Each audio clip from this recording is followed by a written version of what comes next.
En français. Bonjour. Alors, je voudrais vous dire que j'ai aimé beaucoup votre film, mais j'ai une toute petite chose que je voulais éclaircir. Presque à la fin du film, il y a une cérémonie un peu religieuse.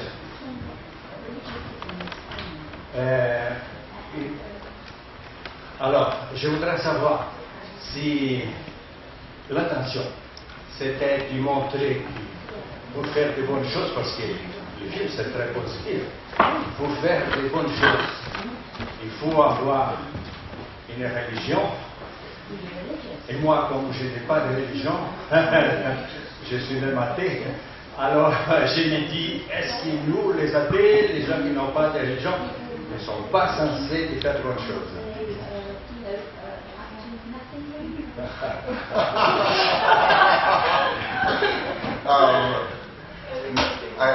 Do I leave this one?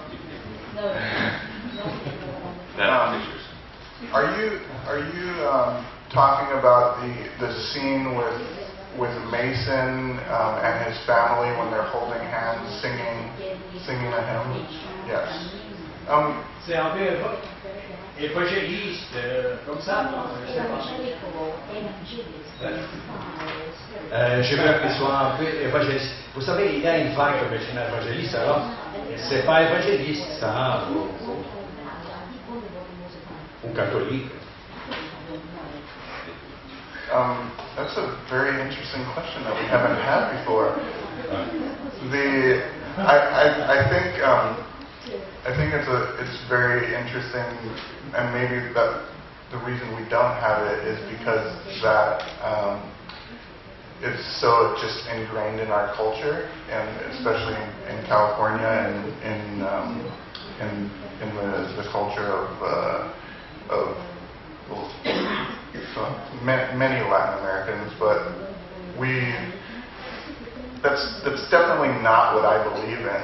I don't think that this movie is preaching that you have to be religious in order to be good. I think that just happened to be the culture of that family, who was the one example of a healthy family.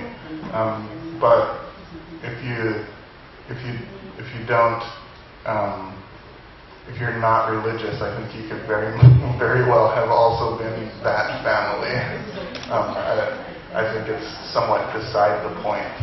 I think most people, when they in the U.S., when they see that scene, they don't even understand what's happening. It's not translated in English or anything. So to me, it's more of the symbol of people holding hands and doing something together, more so than whatever religious activity they're participating in. What I thought he was going to ask was about the very last scene with the flag. Speaking of symbols, I was wondering if, obviously you put that flag in there intentionally, and I'm wondering why you did that and what your thought process was. And where you were coming across as too symbolic.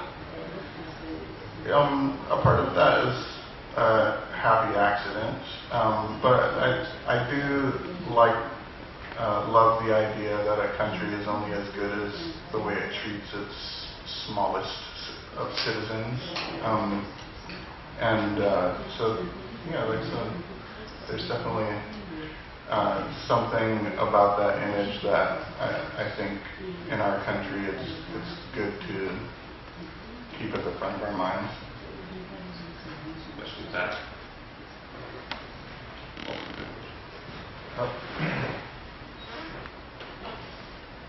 Volevo sapere una cosa, intanto complimenti per il film, è molto interessante, e quanto c'è di finzione, quanto c'è di documentario, quanto c'è di rapporto con una struttura, se questo tipo di strutture esistono e come funzionano. Grazie.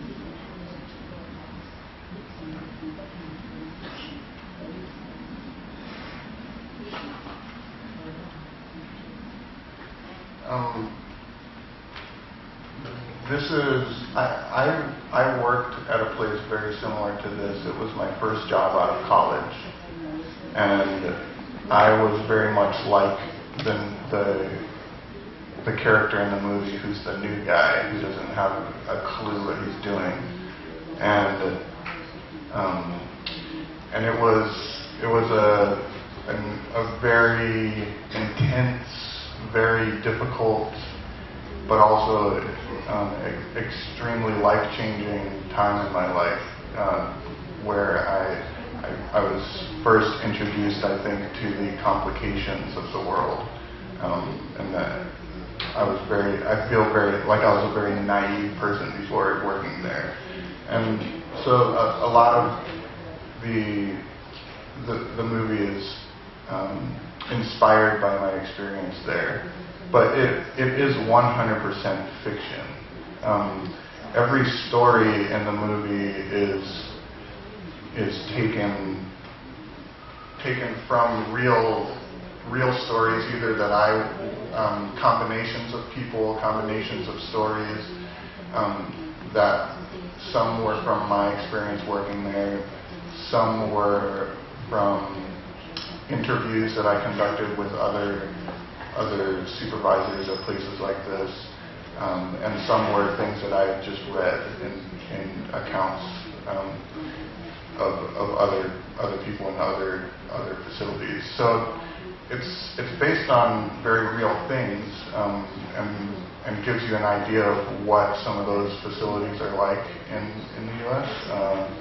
And I honestly don't even know if there are similar types of things here, or that's actually a question that I have for anybody. But it's every scene in the movie is acted by actors. There's no capturing of real events. Yeah.